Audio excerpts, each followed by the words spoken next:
හැමෝටම සුබ දවසක්. 2020 ඕරල් පේපර් ආපු තවත් ලස්සන ගානක් එක තමයි අපි අද එකතු වෙන්නේ. ඒ ගාන තමයි 0.2 සහ 5.2 හරහා යන සරල රේඛාවේ අනුක්‍රමණය අන්තක්ඛණ්ඩය හොයන්න. හරි. අනුක්‍රමණයක් කියන්නේ මොකද්ද? අන්තක්ඛණ්ඩයක් කියන්නේ මොකද්ද කියලා අපි ඉස්සෙල්ලම දැනගන්න ඕනේ. අනුක්‍රමණයක් කියන්නේ මොකද්ද? මම ඒක නිකන් ඔයාලට ඇඳලා පැහැදිලි කරන්න. මේ තියෙන ඛණ්ඩාංක තලයක්. මෙන්න අනුක්‍රමණයක් කියන්නේ මොකද්ද? අනුක්‍රමණය කියන්නේ බෑවුම. හරිද? අනුක්‍රමණය කියන්නේ මෙන්න මේ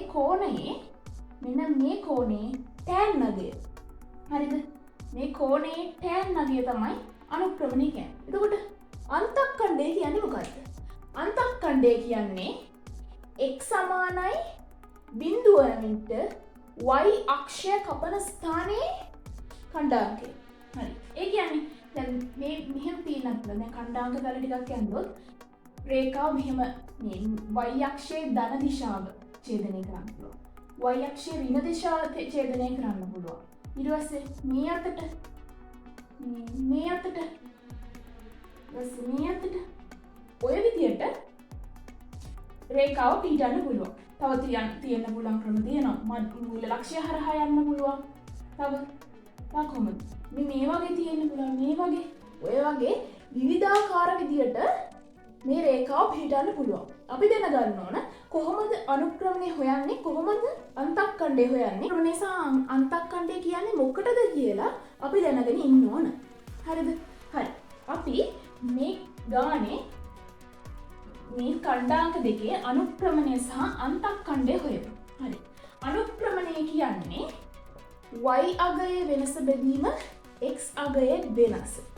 y ඛණ්ඩාංක දෙකේ වෙනස බෙදීම x ඛණ්ඩාංක දෙකේ වෙනස. හරි. අපි මෙහෙම ගමු m සමානයි y1 ඍණ y2 බෙදීම x1 ඍණ x2. හරි. මම මේ ඛණ්ඩාංක දෙක මෙතනින් ලියා ගන්නම්. හරිද? 0.2යි 5.2යි. හරිද? අපි හිතමු මේක x1 මේක y1 මේක x2 මේක y2 කියලා අපි හිතමු. හරිද? හරි. y1 ගෙන් මේ y1 ගෙන් හරිද? y1 ගෙන් අඩු කරන්න y2 කීයද? දෙකෙන් දෙකක් අඩු කරන්න. හරි. x1 ගෙන් x2 අඩු කරන්න. බිඳුවෙන් අඩු කරන්න 5. දෙකෙන් දෙකක් අඩු කරාම බිඳුවයි. බිඳුවෙන් 5ක් අඩු කරාම ඍණ 5යි. උත්තරේ බිඳුවයි. අනුක්‍රමණය බිඳුවයි. අනුක්‍රමණය බිඳුවයි කියන්නේ කොයි විදියට තියෙන්න පුළුවන් මේ රේඛාව? මෙහෙම තියෙන්න පුළුවන්ද? බෑ. අනුක්‍රමණය බිඳුවයි කියන්නේ කීයද? tan බිඳුව. tan බිඳුවක් වෙන්නේ.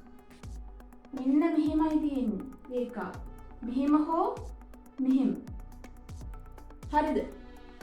රේඛාව මෙන්න මේ විදිහට තියෙන්නේ. හරි.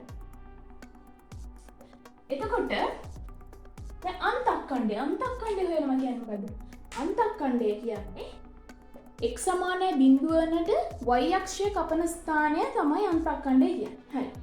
එතකොට අපි රේඛාවක සමීකරණය ගත්තොත් අපිට ලියන්න පුළුවන් y සමානයි mx ධන c කියලා රේඛාවේ සමීකරණය. හරිද? රේඛාවේ සමීකරණය y සමානයි mx ධන c කියන විදිහට අපිට ලියන්න පුළුවන්. හරි. දැන් අනුක්‍රමණය බිඳුවයි. හරි. c y වලට මේ ඛණ්ඩාංකයක් දාන්න. y ඛණ්ඩාංක. එතකොට y සමානයි c නේද? y සමානයි c. හරිද? එතකොට y සමානයි c නම් y වලට අගයක් දාන්න මොනවා හරි අගයක්. මෙතන තියෙන ඛණ්ඩාංක දෙකකින් ගන්න. දැන් මෙතනත් y1 2යි y2 2යි. c කියන්නේ 2යි. අන්තක්ඛණ්ඩය 2යි. හරි. එතකොට මට කියන්න මේ රේඛාවේ සමීකරණය මොකද්ද කියලා? y සමානයි mx ධන c වල එතකොට y සමානයි 2යි කියන y සමානයි 2 කියන රේඛාව තමයි එන්නේ. ඒ කියන්නේ කොයි වගේ රේඛාවක්ද? මෙන්න මේ වගේ රේඛාවක්. මෙහෙම x කණ්ඩායමේ මේ x අක්ෂය මෙතන y අක්ෂය මෙන්න මේ විදිහට මේ දෙක ගාවින් කැපිලා යන මෙන්න මේ වගේ රේඛාවක් තමයි මෙන්න මේ කණ්ඩාංක දෙකෙන් කියන්නේ. ඉතින් බලන්න කොච්චර ලස්සන තියරියක්ද කොච්චර ලේසි දෙයක්ද කියලා. ඒ දේ තේරුම් අරගෙන මේ ගණන් නිතර නිතර ප්‍රැක්ටිස් කරන්න. එතකොට ඔයාලට මේ වගේ ගණන් හදන්න ලොකු හැකියාවක් ලැබෙනවා.